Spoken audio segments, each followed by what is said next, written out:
Me now is former senior White House trade advisor Kellyanne Shaw.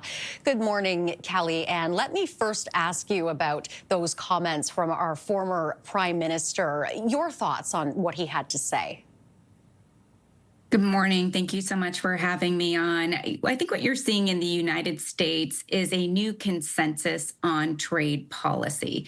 You had 60% of Americans who believed that trade had been better for other countries than it had been for the United States.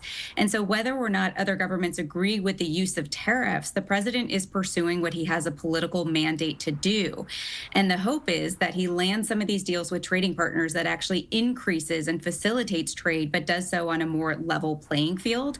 And that's ultimately what I think the president is trying to achieve with some of these trade deals, including with what he's negotiating with Canada. Now, current Prime Minister Mark Carney has said that the trade talks have entered an intense phase.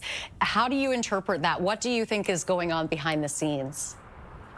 Yeah, and I spent 10 years as a U.S. trade negotiator, and I will say that negotiations sort of truck along until there is this action forcing event, at which point negotiations become very intense. And so that's when the real substance, those really difficult trade-offs and conversations take place, is at that final hour. And so I have no doubt that U.S. and Canadian negotiators are actively discussing a whole host of issues, both on the economic side as well as the security side.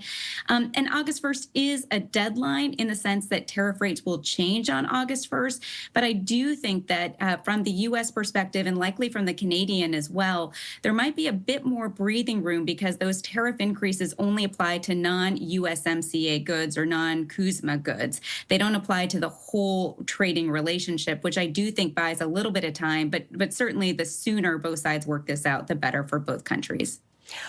You're a former senior White House trade advisor. What would your trade advice be to Canada? Is there something that you think could get through to Donald Trump?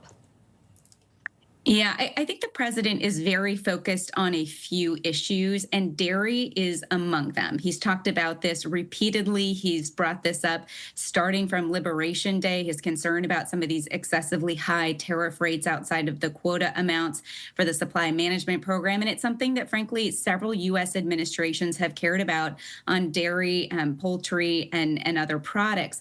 So I would advise the Canadians to focus on some of these issues that they've heard the president and his team talk about repeatedly and try to find creative solutions.